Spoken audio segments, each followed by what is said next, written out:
orang yang keluar dari rumahnya menuju rumah Allah untuk menuntut ilmu syar'i, maka sungguh dia sedang berjalan di jalan ilmu, dan itu akan memudahkannya untuk menuju surga Allah Subhanahu wa taala. Man salaka tariqan yatlubu fihi ilman salakallahu bihi tariqan min turuqil jannah. Barang siapa yang menempuh sebuah jalan, jalan yang ditempuhnya adalah jalan menuntut ilmu, maka Allah akan mudahkan jalan. Innal hamdalillah nahmaduhu wa nasta'inuhu wa nastaghfiruhu wa nastahdih wa na'udzu billahi min shururi anfusina wa sayyiati a'malina. Man yahdihillahu fala mudilla lahu wa man yudlilhu fala hadiya lahu. Ashhadu an la ilaha illallah wahdahu la syarika lah wa ashhadu anna Muhammadan abduhu wa rasuluhu alladzi la nabiyya ba'dah. Ya ayyuhalladzina amanu taqullaha haqqa tuqatih wa la tamutunna illa wa antum muslimun. Wa qala ta'ala ya ayyuhalladzina amanu taqullaha wa qulu qawlan sadida yuslih lakum a'malakum wa yaghfir lakum dhunubakum wa man yuti'illaha wa rasulahu faqad faza fawzan 'azima. Amma ba'd, ma'asyiral hadirin wal hadirat minal muslimin wal muslimat, al musyahidin wal musyahidat rahimakumullah. Alhamdulillah, bersyukur kita kepada Allah Subhanahu wa taala, kembali malam yang penuh berkah ini kita dipertemukan di majelis yang mulia ini, di rumah Allah Subhanahu wa taala yang penuh dengan kebaikan dan rahmatnya. Mudah-mudahan hadirnya kita di tempat yang mulia ini menambahkan kemuliaan kita di sisinya dan menjadi sebab diangkatnya derajat kita oleh Allah Subhanahu wa taala. Kita berharap pula kepada Allah kumpulkan kita di dalam surganya sebagaimana Allah pertemukan dan kumpulkan kita di tempat yang mulia ini, di rumahnya. Salat dan salam untuk Nabi kita Muhammad alaihi salatu wassalam, Nabi tercinta, junjungan kita bersama. Mudah-mudahan salawat yang senantiasa kita ucapkan menjadi bukti cinta dan kasih kita kepada Rasul sallallahu alaihi wasallam. Tentu tidaklah menjadi sebuah kesempurnaan cinta kita kepadanya hanya dengan mengucap, tanpa kita mencoba untuk meningkatkan ittiba kepada baginda kita alaihi salatu wassalam, mencontoh dan mengikuti apa yang telah Nabi sallallahu alaihi wasallam ajarkan dan sampaikan kepada umatnya. Tidak ada orang yang Allah berikan sebutan uswatun hasanah di dalam Al-Quranul Karim kecuali kepada dua orang. Yang pertama adalah Nabiullah Ibrahim alaihissalam dan Nabiyuna Muhammad sallallahu alaihi wasallam. Maka orang yang cerdas, dia berusaha melakukan, mengikuti apa yang dilakukan oleh Rasul sallallahu alaihi wasallam. Orang yang cerdas senantiasa berusaha untuk meniru apa yang dilakukan oleh Rasul sallallahu alaihi wasallam, mencintai apa yang dicintai olehnya dan membenci apa yang tidak disukai oleh Rasulullah sallallahu alaihi wasallam. Mudah-mudahan kita, semoga Allah bukakan taufik untuk bisa meningkatkan cinta kita kepadanya dengan mengikuti sunnah-sunnah Rasulullah sallallahu alaihi wasallam. Kembali malam ini kita melanjutkan pembahasan di dalam pendidikan anak-anak kita. Pada pertemuan sebelumnya sudah kita sampaikan tentang membangun akidah, bagaimana cara Islam memandu dan mengajari kita untuk menanamkan akidah, ya, menanamkan keimanan serta menumbuhkan kecintaan mereka kepada Allah Tabaraka wa Ta'ala. Di antara hal yang dianjurkan di dalam Islam kepada kedua orang tua untuk mentalkinkan kalimat tauhid. Hal yang pertama yang kita ajarkan kepada anak kita adalah kalimat la ilaha illallah. Yang kedua, orang tua harus berusaha untuk menanamkan, mengokohkan di dalam hati anak cinta kepada Allah, meminta tolong kepada Allah, memohon kepada Allah, serta merasakan kehadiran dan pengawasan Allah Subhanahu wa Ta'ala. Kemudian yang ketiga,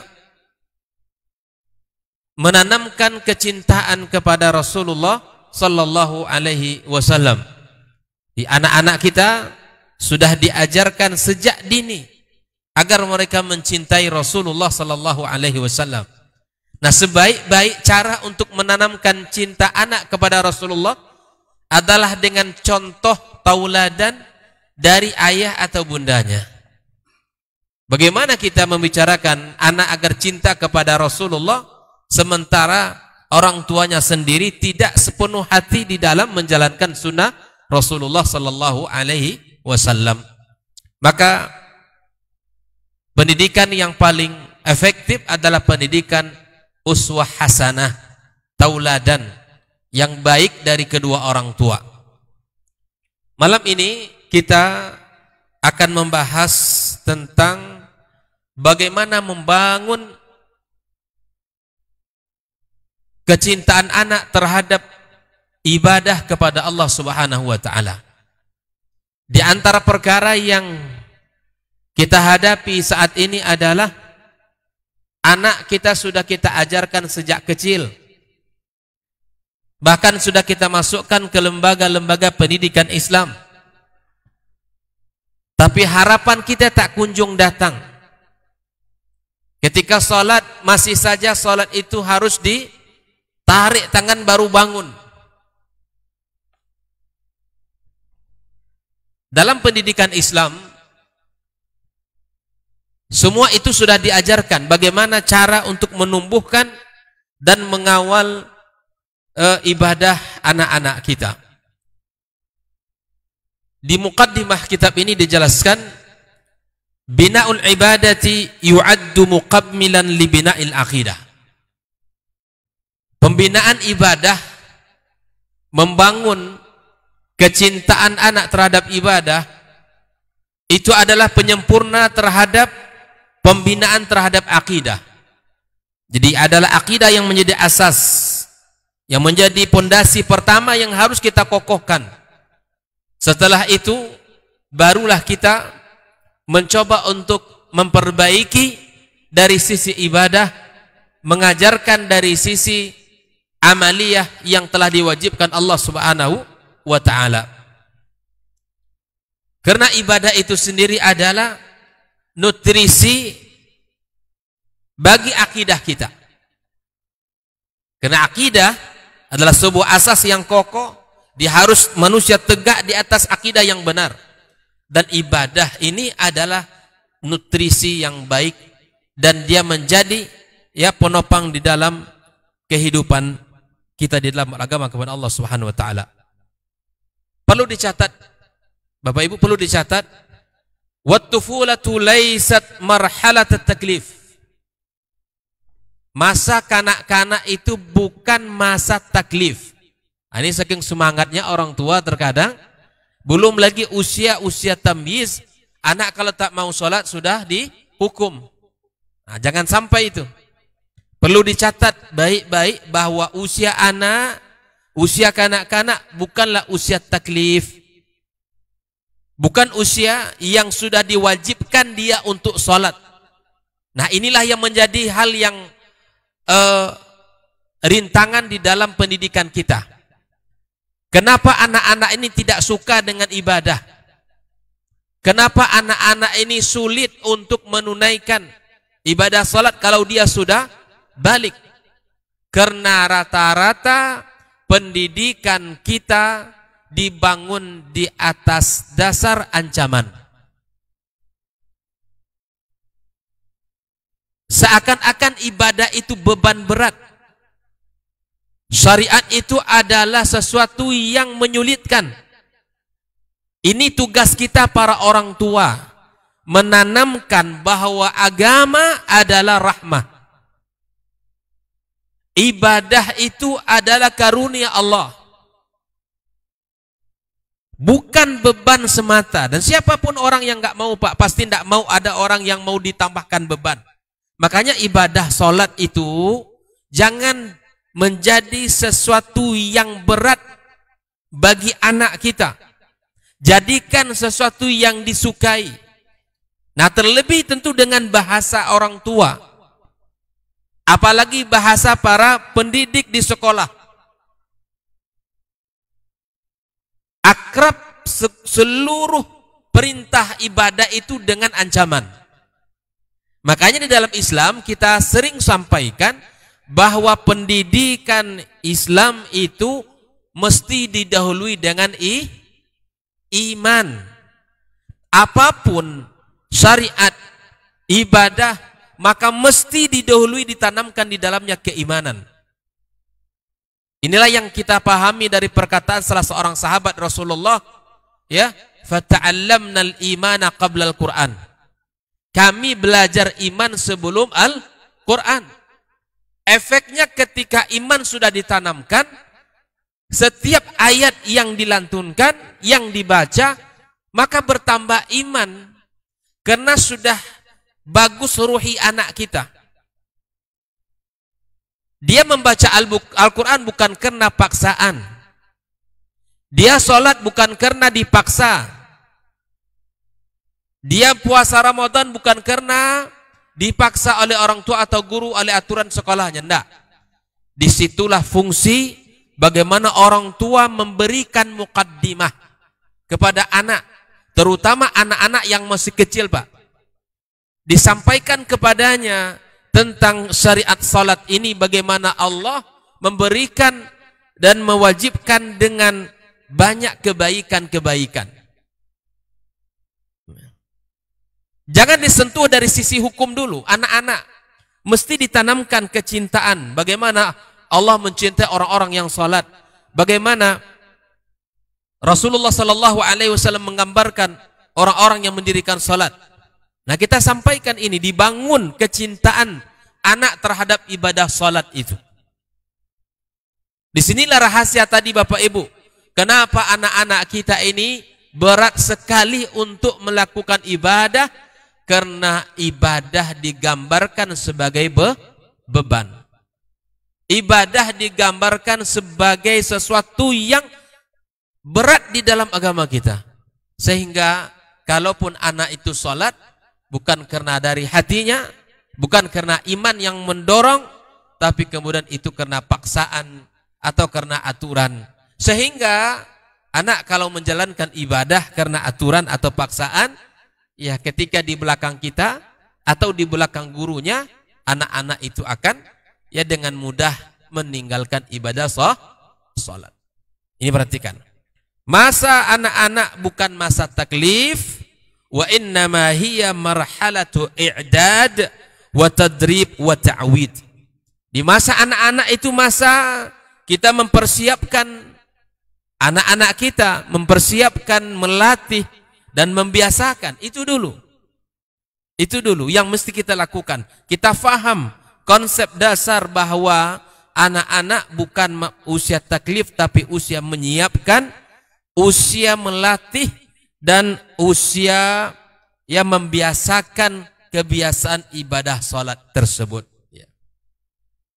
Lil wusuli ila marhalati taklifi indal buluk, agar kita nanti sampai pada fase taklif, dia sudah balik, anak sudah faham tentang ibadah yang kita sampaikan. Makanya orang tua yang tidak peduli di usia-usia tamyiz itu akan kerepotan, Pak. Repot, rumit. Balik anak belum pernah kita latih dia untuk sholat. Itu luar biasa.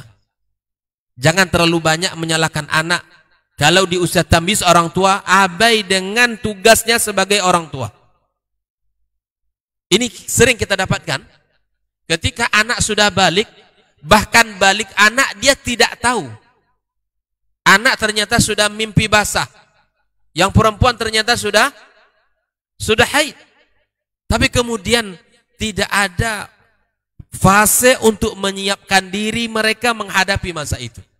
Makanya Rasul SAW dari hadis kita akan baca bagaimana Rasul menyuruh kita sebagai orang tua di saat-saat usia tamyiz itu Nabi kita SAW sudah memperhatikan bahasa orang tua itu bahasa perintah.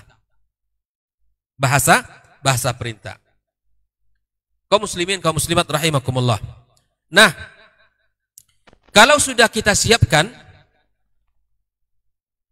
mental kesiapan anak kita sudah kita biasakan, maka akan mudah pada anak kita ya li ada'il wajibati wal faraid, akan mudah baginya nanti di usia-usia sudah balik untuk mengerjakan yang telah diwajibkan Allah Subhanahu wa taala. Nah, mari kita lihat bagaimana asas yang pertama di dalam pembentukan ibadah ini adalah ibadah salat. Ini yang pertama sekali yang mesti kita jadikan perhatian. Anak-anak kita yang mesti kita tanamkan pertama kali yang kita perhatikan adalah ibadah salat. Asas pertama adalah salat. Nah, usia berapakah ya anak itu diperintahkan ya untuk salat? Atau bukan perintah sih bahasanya.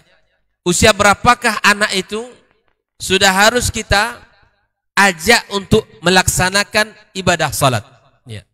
Di sini dijelaskan yabda'ul walidani bitawjihil awamir litifil bi ayyakifa ma'aha aw ma'ahuma fi salati wa dhalika fi bidayati wa'yihi wa idrakihi ya yaminahu min yasarihi. Jadi Bapak Ibu, ketika anak kita sudah tahu kiri dan kanan, maka sudah mulai kita untuk mengajaknya. Sudah mulai kita membicarakan kita sholat nak. Sudah mulai kita memberi informasi, Abi mau ke masjid, Abi mau sholat. Umi ambil air wudu, kemudian ya sholat di rumahnya. Ini sudah mulai kita sampaikan kepada anak kita. Ya. Sekali waktu anak kita dirikan di samping kita. Ya, sekali waktu kita taruh di sebelah, ya, ajak dia untuk bersama kita di rumah, ya, ataupun mungkin kita ajak ke masjid. Maka di sini Nabi kita alaihissalatu wassalam menyebutkan, walaupun di dalam beberapa catatan fihi maqal indal ulama di dalam bab ini, ya, ketika seseorang sudah mengetahui dan sudah sedikit memahami mana kiri mana kanan, itu sudah mulai kita ya membawa ataupun memberikan informasi tentang ibadah salat. Nah, yang kedua, marhalatut ta'lim. Usia berapakah kita mengajarkan anak kita salat?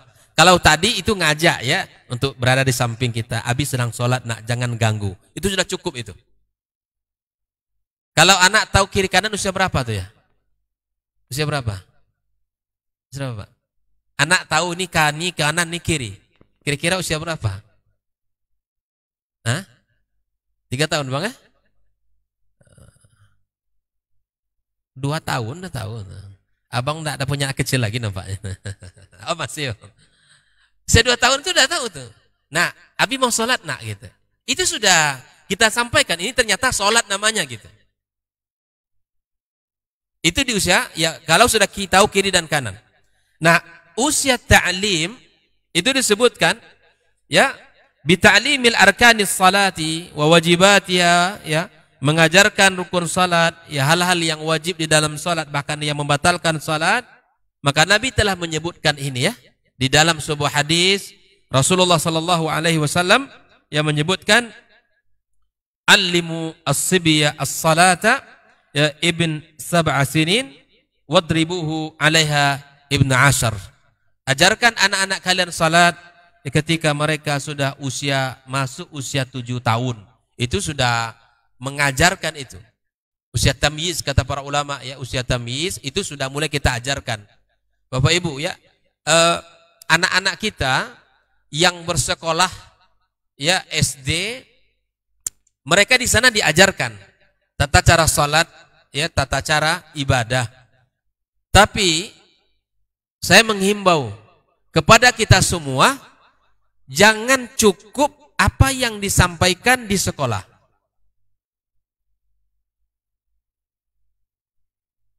Ketika nanti pulang dari sekolahnya, anak-anak di satu waktu perlu kita dengarkan.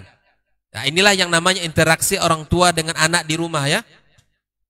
Kita tanya anak kita, nak, di sekolah sudah belajar belum bacaan sholat? Misalnya begitu. Sudah, Bi. Oke, Abi mau dengar. Suruh anak kita sholat. Praktek sholat di rumah kita. Siapa yang mendengarkan kita? Siapa yang mendengarkan? Orang tuanya. Karena jarang sekali hari ini Pak kita menemukan orang tua cukup ya puas dengan apa yang sudah ada di sekolah. Kalau sekolah itu mengajarkan tata cara ibadah yang benar, alhamdulillah. Sesuai dengan sunnah Rasulullah, alhamdulillah. Tapi kemudian ada bacaan-bacaan, kemudian hal-hal yang barangkali perlu kita perbaiki. Maka tugas kita sebagai orang tua untuk memperbaiki bacaannya dan membenarkan bacaannya di rumah. Gitu kan? Jadi usia berapa tadi? Usia 7 tahun itu sudah ketat Pak. Orang tua sudah harus mengajari bacaan sholat. Kalau di sekolah sudah diajarkan, alhamdulillah, nanti di rumah kita kuatkan.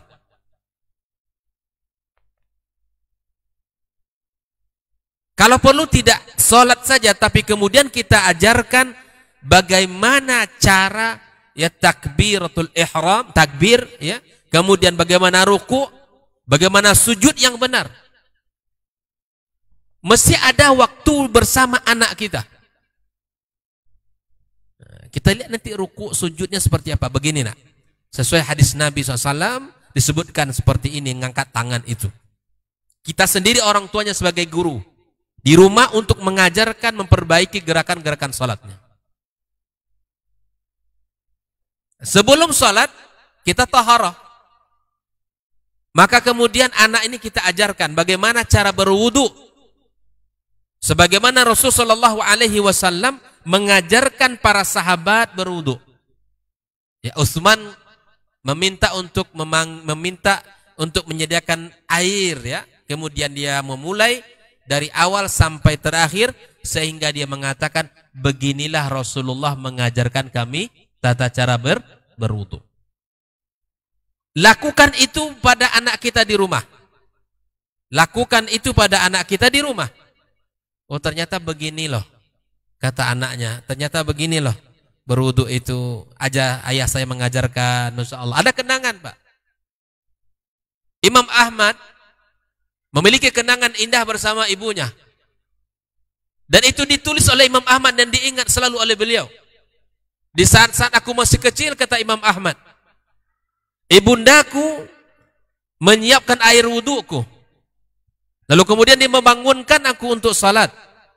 Setelah aku siap, ibundaku mengantar aku ke masjid. Bahkan melindungi aku dengan baju jubahnya. Subhanallah. Ibu-ibu, apa kenangan anak kita bersama kita? Kita para ayah, apa kenangan kita bersama anak-anak kita? Ambillah satu momen tertentu, mungkin tata cara wudu, mungkin bagaimana cara salat, atau bagaimana kita takbir atau ruku dan sujud dan seterusnya. Ada kenangan dari anak kita terhadap orang tua yang telah mengajarkannya.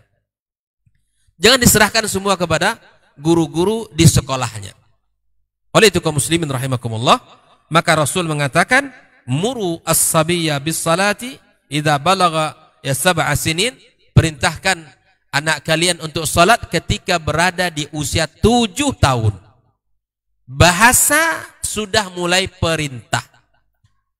Bahasa sudah mulai perintah.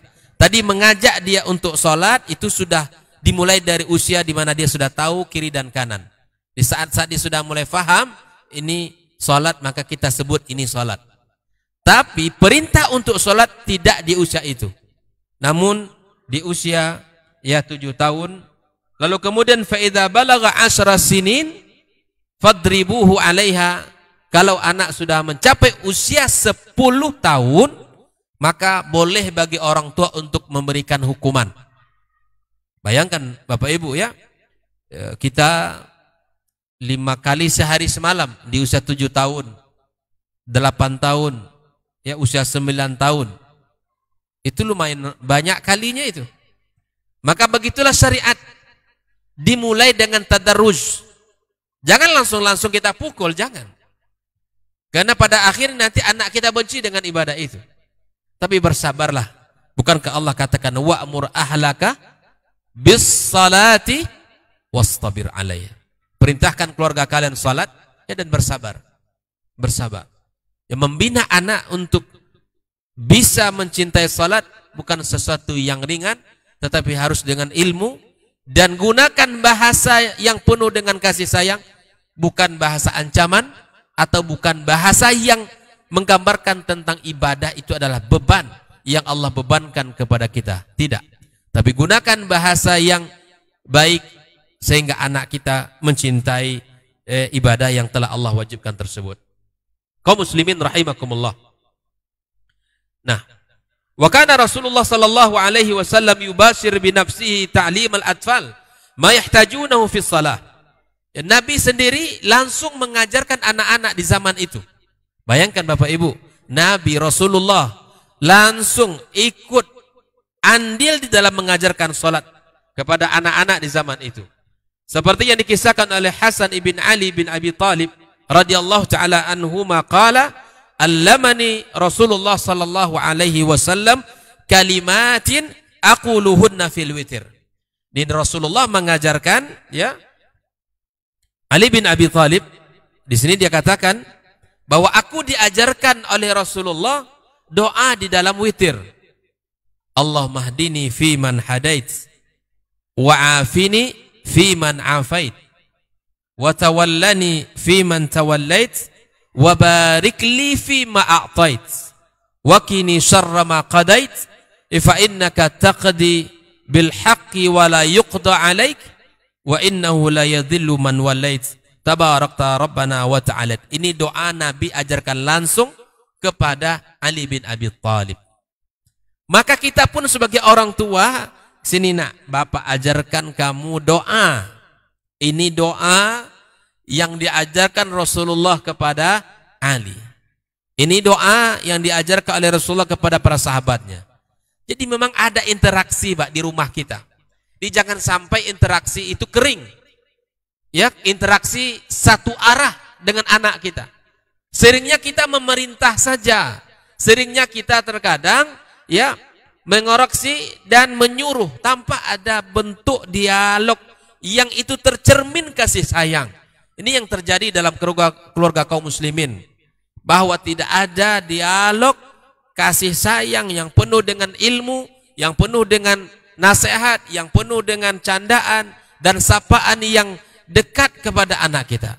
Tapi semua yang terjadi hari dari pagi sampai malam hanya sapaan, ya perintah, kemudian ya itu hanya tergambar satu arah saja tanpa ada dialog antara ayah dengan anaknya. Kaum muslimin rahimakumullah. Nah, Rasulullah sallallahu alaihi wasallam ya juga memperbaiki kesalahan-kesalahan anak-anak di masa itu. Nah, ini juga pelajaran bagi kita. Ini kalau ada anak kita salah dalam ibadah, kita ajarkan langsung. Ataupun di masjid ini barangkali ya, kalau ada anak-anak yang kelihatan salah tata cara sholatnya, kita panggil saja. Dah panggil, tidak perlu kita marah-marahi. Kita panggil saja, nak sini nak. Bapak ajarkan ibadah seperti ini yang benar, ya. Seperti yang diceritakan oleh Ummu Salamah radhiyallahu taala anha qalat ra'a Rasulullah sallallahu alaihi wasallam ghulaman lana yuqalu lahu Aflah idza sajada nafakh. Di Aflah ini kalau sujudnya besar, ya apa namanya, badannya itu dibuka besar lebar-lebar. Faqala ya Aflah, ya turabbi wajhak, kamu dekatkan wajahmu ke tanah, gitu ya. Artinya tempelkan wajahmu ke tanah. Nah, ini bentuk Rasulullah memperbaiki kesalahan anak-anak di masa itu. Maka kemudian kaum muslimin ini juga harus menjadi qudwah bagi kita. Bagaimana ya anak-anak kita dengan kesalahannya kita perbaiki, ya kita panggil, lalu kemudian kita sampaikan kepada mereka. Di antara yang dilakukan oleh Rasulullah SAW adalah mengajarkan anak-anak itu azan. Ternyata bukan hanya sekedar salat, bacaan ibadah doa, tapi ternyata Rasulullah juga mengajarkan anak-anak di zaman itu tata cara azan, bagaimana azan di dalam agama kita. Wa kana sallallahu alaihi wasallam yuwajihu khitaban qabla kulli salatin yasiful atfal fi shaffil akhir. Nabi mengarahkan setiap ingin salat, yasawu sufufakum, ya, kemudian Nabi menyuruh anak-anak untuk berada pada saf yang paling akhir, ya, saf yang paling belakang, sebagaimana hadis dari Imam Muslim, ya, an Abi Mas'ud qala kana Rasulullah sallallahu alaihi wasallam yamsahu manakibana fi salati wa yaqulu istawu. Nabi mengatakan istawu, ya luruskan, wala takhtalifu, jangan kalian ya berbeda-beda, jangan tidak lurus, ya, fatakhtalifu qulubukum, akan berbeda pula hati kalian. Ini pelajaran mahal Bapak Ibu. Dalam salat kita disuruh Nabi untuk lurus. Ya, dalam salat kita disuruh Nabi untuk lurus saf kita. Karena lurusnya saf itu membuat hati kita satu. Ya. Terkadang di dalam masjid saja tidak bisa kita lurus saf, apalagi di luar masjid. Nah, ini pelajaran mahal. Makanya kita salat ke masjid, kemudian kita belajar bersatu di rumah Allah ini. Ya, mengikut satu komando imam. Kata imam luruskan. Jangan kita menyelisihi ya arahan daripada imam. Makanya ya di dalam salat banyak faedah yang bisa kita rasakan. Jangan kita, kata Rasulullah, jangan belok-belok atau jangan sampai tidak lurus, karena itu akan membuat hati kita pecah.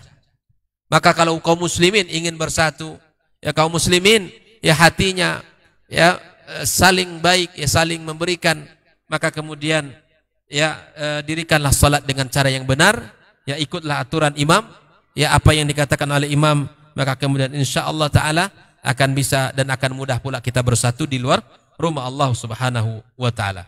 Maka kata Rasulullah, liyaliyani minkum ulul ahlam wan nuha. Jadi yang dekat imam itu adalah orang-orang yang ya sudah balik dan orang-orang yang an-nuha. Ya. Humur rijalul balighun, laki-laki yang sudah balik. Tsummal ladzina yalunahum, kemudian orang yang setelah itu, tsummal ladzina yalunahum, anak-anak yang paling belakang. Itulah aturan saf bagi ya di dalam ibadah salat kita. Lalu bagaimana anak-anak itu, apakah boleh anak-anak itu di antara saf-saf orang dewasa? Kita lihat. Kalau anak itu sudah tamyiz, mumayyiz, maka boleh dia berada di samping kita, boleh. Kalau anak ini sholatnya sudah tidak keluar masuk, anak yang sudah mumayyiz, yaitu tidak memutus saf. Tapi kalau dia sudah bisa sholat sejak awal sampai akhir, itu boleh untuk berada di saf-saf kaum muslimin, orang-orang sudah dewasa. Tapi kalau masih anak-anak, sebelum tamyiz misalnya, ya kemudian Allahu Akbar, setelah semenit bubar dia, gitu kan? Terus masuk lagi. Ini tidak boleh digabungkan kepada saf, karena itu akan memutuskan saf.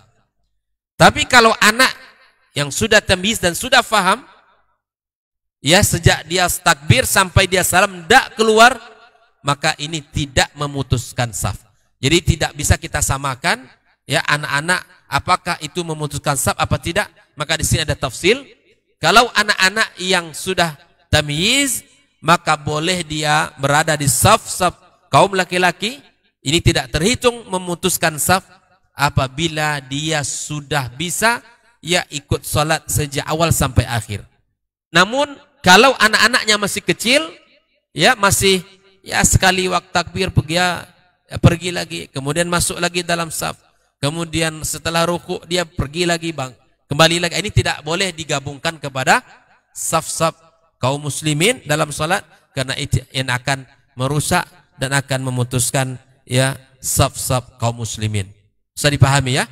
Nah, pada umumnya bahwa anak-anak itu di belakang, tapi kemudian kalau anak-anak sudah usia tamyiz 7, 8, 9 itu sudah boleh masuk kepada saf kita. Yang penting dia tidak ya keluar masuk di dalam ibadah salatnya. Nah, itu untuk saf anak-anak berada pada saf yang paling belakang. Wa yuwajjih Rasulullah sallallahu alaihi wasallam nida'an lil atfal bi'adam al-iltifat ya yamnatan wa yusratan. Nabi juga ingatkan ya kepada anak-anak kami agar salatnya benar, tidak boleh menoleh kiri dan kanan. Itu Nabi sebutkan. Nabi ingatkan anak-anak. Ya. Wa ma hadza illa dalilul ihtimam bi ta'limis salati ya al-atfal. Ini tidak lain tidak bukan kecuali bentuk perhatian Rasulullah terhadap ya ibadah salat anak-anak kita. Jadi sampai Nabi mengatakan itu di dalam salat, jangan kalian menoleh kiri dan kanan. Ini bentuk perhatian Rasulullah ya kepada anak-anak as-sahabat di masa itu. Seperti hadis diriwayatkan oleh Imam Tirmidzi, Nabi sallallahu alaihi wasallam berkata, "Ya bunayya, iyyaka wal iltifat fis salati." Iyyaka wal iltifat fis salati. Ya jangan kalian menoleh ke kiri dan ke kanan di dalam salat. Fa innal iltifat fis salati halaka, dan sesungguhnya ia menoleh kiri dan kanan di dalam salat adalah sebuah kehancuran. Nah, ini juga diingatkan oleh Rasulullah sallallahu alaihi wasallam. Nah, kebiasaan yang seperti ini ya, apa yang dilakukan oleh Rasulullah di dalam memperhatikan ibadah salat anak-anak, wasara as-sahaba ala manhajin nubuwah. Para sahabat pun ikut ya mencontoh ya Rasulullah sallallahu alaihi wasallam mengingatkan anak-anak yang ikut salat bersama mereka. Nah, seperti yang dikisahkan ya Sa'ad ibn Abi Waqqas radhiyallahu taala an yu'allim auladahu al-ad'iyatul ma'thurah. Di Sa'ad ibn Abi Waqqas juga mengajarkan anak-anaknya doa-doa ya seperti diriwayatkan oleh anaknya Mus'ab, fayaqul kana Sa'ad yu'allimuna khamsan ya yadhkuruhunna 'anin Nabi sallallahu alaihi wasallam. Kata beliau, kami diajarkan oleh ayah kami lima hal yang diajarkan oleh ayah kami yang dia ingat dari Rasulullah sallallahu alaihi wasallam. Jadi mereka dapat dari Nabi, mereka ajarkan doa itu kepada anak-anak mereka. Jadi kalau kita dapat doa dalam kajian ini, ajarkan pula ke anak kita. Begitulah faedah ilmu. Jadi tidak hanya kita bawa lalu kemudian kita pendam. Apa yang kita rasakan di dalam ibadah kita, doa yang kita dapatkan, ajarkan itu kepada anak-anak kita. Maka doa yang diajarkan oleh Sa'ad bin Abi Waqqas, Allahumma inni a'udzubika minal bukhli. Ya Allah, aku berlindung kepada Engkau dari bakhil. Diajarkan oleh beliau. Wa a'udzubika minal jubni, aku juga berlindung kepada Engkau ya dari jubun, rasa takut, pengecut. Wa a'udzubika an arudda ila arzalil umuri, aku berlindung kepada Engkau dari usia yang tua renta yang sampai pada usia pikun. Ini berlindung, diajarkan Nabi itu. Jadi kalau bisa kita ini hidup ya, boleh mohon minta kepada Allah jangan sampai masuk usia pikun ya. Kalaupun Allah cabut nyawa kita dalam keadaan husnul khatimah dan ya dalam kondisi-kondisi yang mudah-mudahan bekal kita sudah cukup untuk bertemu dengan Allah tabaraka wa taala. Wa a'udzubika min fitnatid dunya. Ya, Sa'ad bin Abi Waqqas juga mengajarkan anaknya, ya aku berlindung kepada engkau ya Allah dari fitnah dunia. Wa a'udzubika min azabil qabr, dan aku pun berlindung kepada engkau dari azab kubur.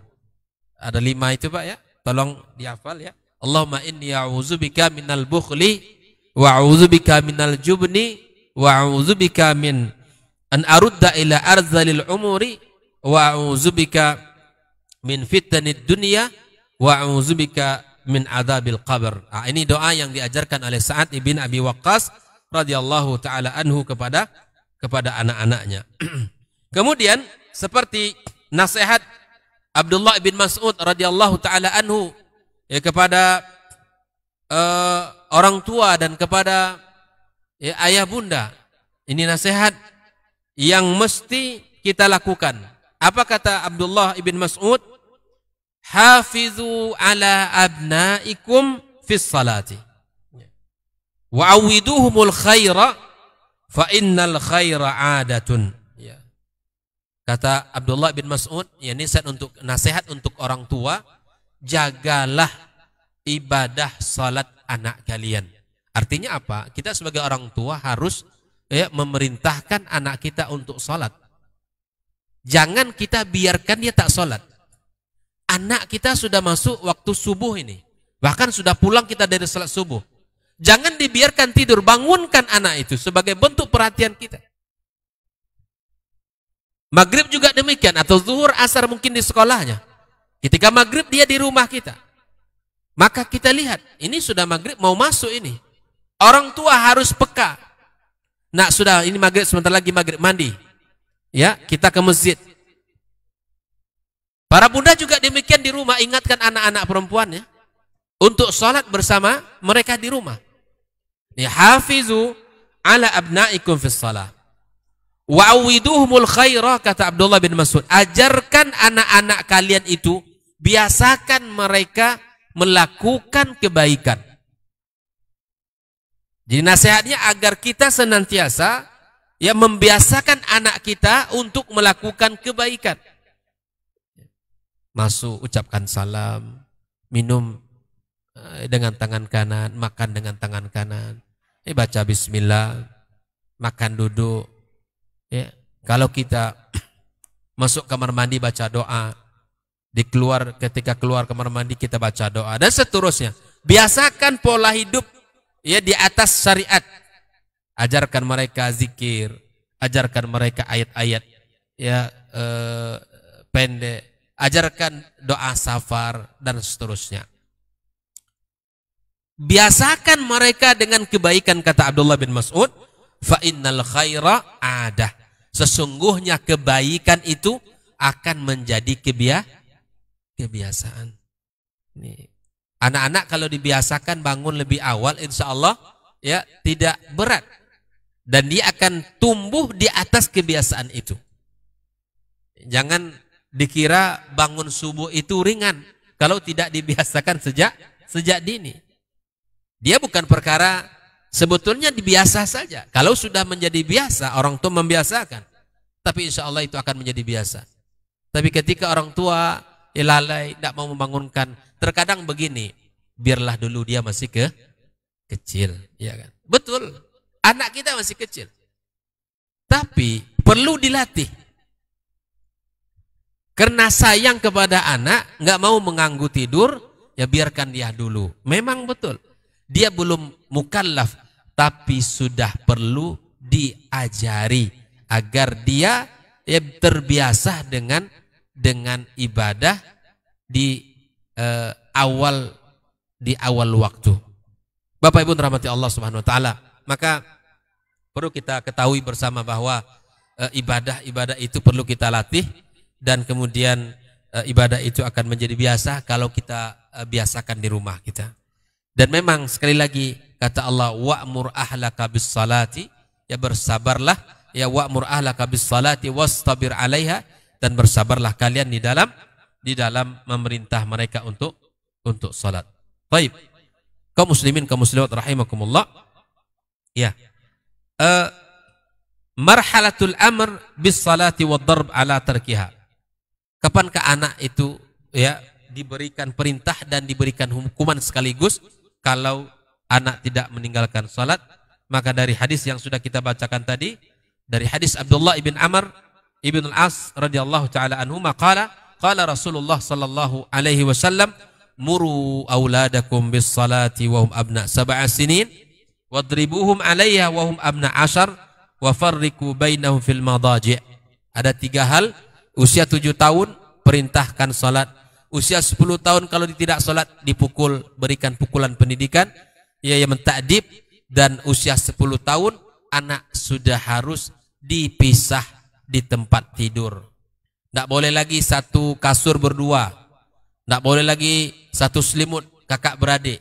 Usia 10 tahun sudah dipisah itu kasurnya, kemudian selimutnya sendiri terpisah. Laki-laki sama laki-laki iya, laki-laki sama laki-laki udah dipisah, apalagi dengan perempuan. Tidak boleh dia di usia 10 tahun itu, ya dia kakak beradik satu kamar, kemudian satu kasur, kemudian satu selimut, tidak boleh.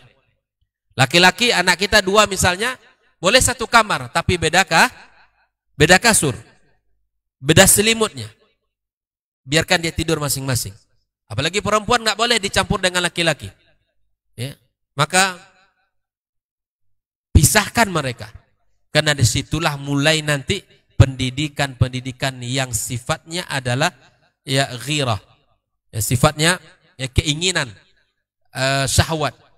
Maka di dalam Islam Bapak Ibu tidak ada yang namanya pendidikan ya pendidikan yang sifatnya ya tentang syahwat itu dibahas secara tersendiri, tidak. Berbeda dengan hukum orang hari ini. Sudah masuk salat? Baik.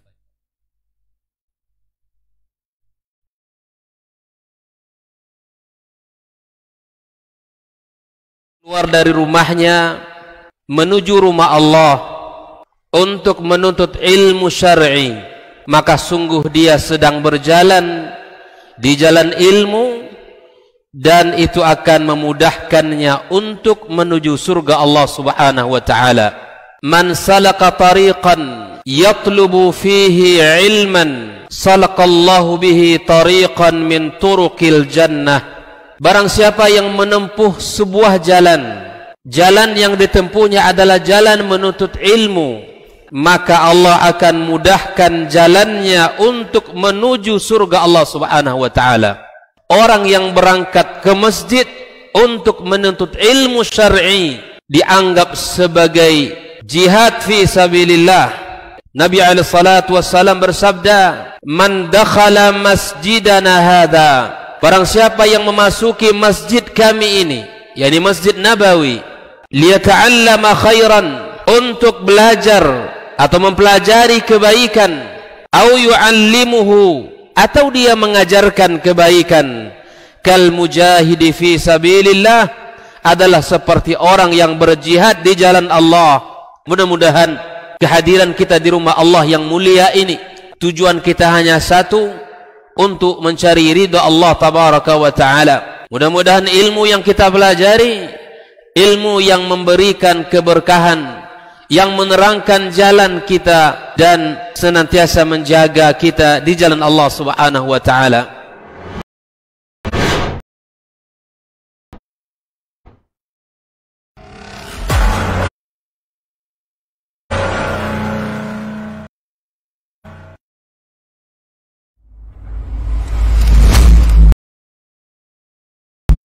Kalau Umar ini subhanallah, yang diinginkannya itu generasi-generasi luar biasa, orang-orang hebat.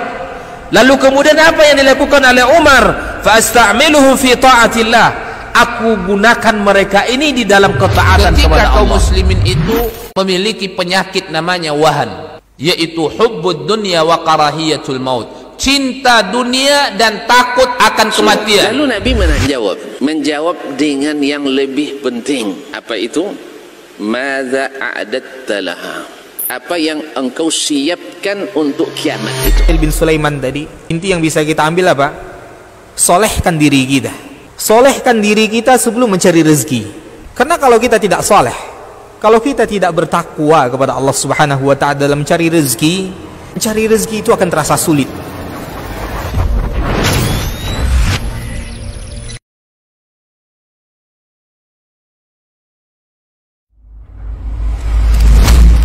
Kalau Umar ini subhanallah, yang diinginkannya tuh generasi-generasi luar biasa, orang-orang hebat. Lalu kemudian apa yang dilakukan oleh Umar? Fa'asta'miluhum fi ta'atillah. Aku gunakan mereka ini di dalam ketaatan kepada Allah. Ketika kaum muslimin itu memiliki penyakit namanya wahan, yaitu hubbud dunya wa karahiyatul maut, cinta dunia dan takut akan kematian. Lalu Nabi menjawab dengan yang lebih penting. Apa itu? Madza a'adatta laha. Apa yang engkau siapkan untuk kiamat itu?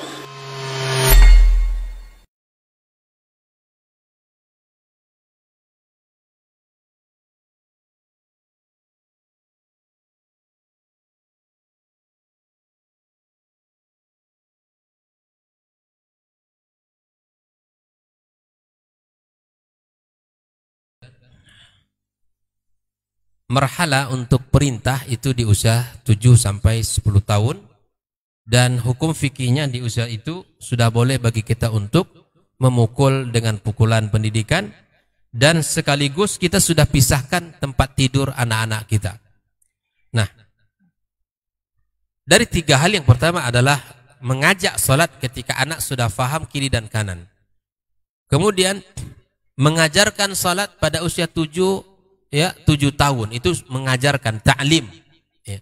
Dan usia perintah pun sudah dimulai pada usia 7 sampai 10 tahun, dan di usia itu adalah usia evaluasi, di mana anak kalau tidak salat sudah boleh kita berikan hukuman. Nah, setelah itu dilewatkan, ya, setelah diajarkan kemudian dilatih, maka masuk pada pembahasan berikutnya, ada tadribul atfal ala huduri salatil jum'ah.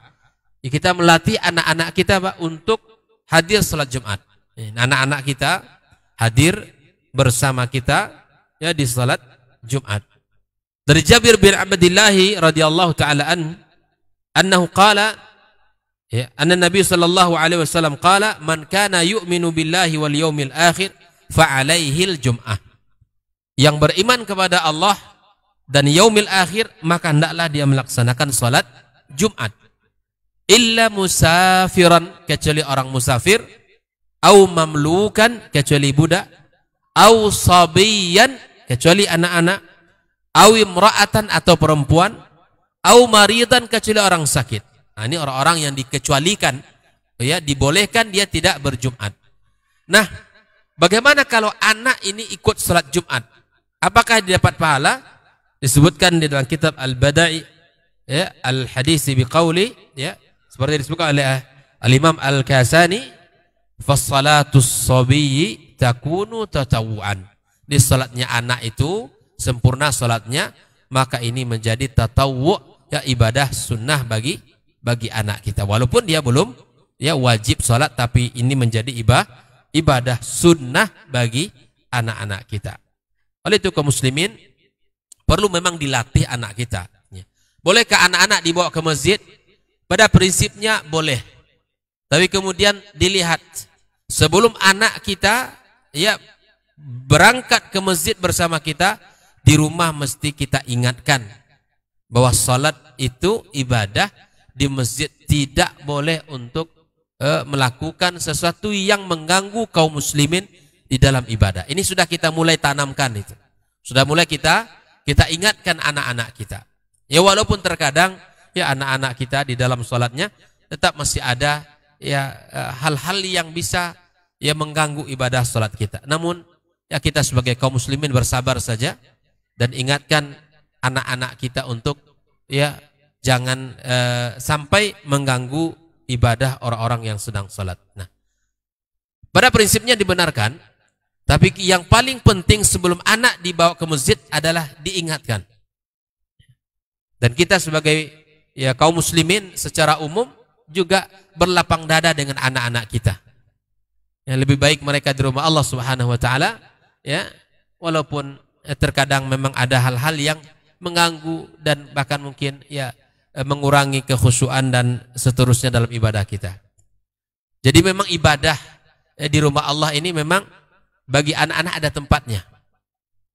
Bahkan ketika rumah Allah ini tidak lagi ya heboh atau tidak lagi terdengar suara anak-anak, maka disitulah ya terasa ya di zaman keemasan Islam, di saat-saat ya dulu di masa jaya-jaya Islam, masjid dipenuhi oleh kaum muslimin, ya anak-anak semuanya datang ke rumah Allah Subhanahu wa taala, maka di saat kaum muslimin hampir jatuh, terlihatlah pada kondisi itu ya masjid sudah tidak lagi dihadiri oleh kaum muslimin, anak-anak tidak lagi terdengar ya suaranya di masjid, maka ketika itulah umat Islam jatuh. Jadi biarkan anak-anak kita ya, ke rumah Allah ini, yang penting kita ingatkan tentang ibadah di rumah Allah ini. Suatu saat nanti ya mereka akan faham bagaimana seharusnya adab-adab di rumah Allah Subhanahu wa taala. Nah, kita menjadi orang tua di rumah Allah ini. Ya, ada orang tua terkadang memang luar biasa. Ya, sampai anak itu takut ke masjid lagi. Kita bersabar saja. Kita di sini walaupun bukan anak kita, jadilah orang tua bagi dia. Bagilah orang tua bagi dia, ingatkan sini nak, sini. Kamu tidak boleh begitu. Salat kita di rumah Allah, jaga ketenangan. Udah cukup. Tapi terkadang subhanallah ada orang tua yang memang menakutkan bagi anak-anak, sehingga anak-anak tidak lagi datang ke rumah Allah Subhanahu wa taala. Baik. Terakhir, ada beberapa faedah yang didapatkan oleh anak ketika kita ajak ke rumah Allah. Yang pertama, itu akan menjadi kebiasaannya. Nah, itu ya. Jadi akan menjadi kebiasaan anak-anak kita. Oh, ternyata rumah Allah itu menyenangkan. Yang kedua, ya ta'allaf tajamu'atil muslimin. Ya, dia merasakan betapa di khususnya salat Jumat akan terlihat berkumpulnya orang-orang Islam, dan dia merasakan betapa indahnya Islam itu. Ya, kemudian yang ketiga, anak-anak akan mendengarkan nasihat-nasihat khatib ya di saat khutbah disampaikan. Ini ketika salat Jumat ini kita ajak anak kita, anak-anak akan mendengarkan nasihat-nasihat khatib di saat khutbah. Ya, khatib menyampaikan beberapa ayat-ayat dan hadis-hadis Rasulullah sallallahu alaihi wasallam, bahkan sirah Rasul sallallahu alaihi wasallam. Kemudian di hari Jumat kita ingatkan doa kita mustajab. Perbanyak doa nak. Nah, kita sampaikan itu. Kemudian kita sampaikan bahwa di antara amalan yang sangat dianjurkan memperbanyak salawat kepada Rasulullah. Ia akan mendengarkan khatib, ia akan mengajak untuk untuk mengucapkan salawat. Mari kita perbanyak salawat kepada Rasulullah sallallahu alaihi wasallam, dan itu akan memberikan pengaruh kepada anak-anak kita. Nah, oleh itu kaum muslimin rahimakumullah, jadilah ya orang tua ataupun para ya, kaum muslimin yang ramah anak ketika di rumah Allah ini. Jangan sampai kita menjadi orang tua yang ya membuat anak itu takut ke masjid ya gara-gara kita memarahinya dengan kesalahan-kesalahan yang ada yang mereka lakukan. Jadi kesalahan itu hal yang biasa. Namun kemudian bagaimana cara kita untuk menegur anak-anak kita, ya jadilah orang-orang yang ramah dengan anak-anak ya ketika di rumah Allah Subhanahu wa taala. Ya, hal ini dicontohkan oleh Rasul, Pak. Ya, Rasulullah SAW tidak hanya ya menegur, bahkan menyapa, mengajarkan ilmu kepada anak-anak. Mengajarkan doa, mengajarkan azan seperti yang sudah kita bahas tadi, bahkan mengajarkan beberapa surat-surat pendek ya kepada anak-anak di masa itu. Oleh itu kaum muslimin rahimakumullah, inilah beberapa mukaddimah tentang ya bagaimana cara membangun anak kita di dalam ibadah kepada Allah Subhanahu wa taala. Yang pertama, sampaikan bahasa bahwa ibadah itu bukan beban. Ya, jauhkan lisan bahasa yang terus mengancam anak-anak kita. Ditanamkanlah dengan bahasa yang indah, sampaikan dengan bahasa yang baik, dan sampaikan bahwa syariat Allah itu adalah penuh dengan rahmat, penuh dengan kasih sayang. Jadi dahului dengan kata-kata seperti itu. Yang kedua, bahwa untuk melatih anak-anak kita cinta ya, untuk mereka cinta kepada salat ya butuh pembiasaan ya, agar kita bangunkan, agar kita sampaikan dan kita mesti bersabar. Mesti bersabar. Terkadang anak kita nggak mau bangun dia. Ketika masih belum balik, sabar saja. Ya, kemudian mulailah anak kita untuk kita ya ajak, ya, kita perlihatkan ketika anak sudah tahu ya sudah faham dengan perintah ya kiri dan kanan. Kemudian kita mulai ajarkan di saat usia 7 tahun dan sudah kita boleh untuk memukul, ya memberikan hukuman di usia 10 tahun, dan kita sudah juga harus memisahkan di usia 10 tahun tersebut. Kemudian perlu kita ingat juga bahwa untuk melatih mereka ke rumah Allah Subhanahu wa taala datang untuk ibadah salat. Namun sebelum berangkat disampaikan dulu nasihat-nasihat, bimbingan ya bagaimana akhlak dan adab ketika berada di rumah Allah Subhanahu wa taala. Jangan mengganggu orang-orang yang melaksanakan ibadah salat. Barakallahu fikum. Ya, mudah-mudahan pembahasan ini bisa kita pahami dan bisa kita amalkan di dalam kehidupan kita.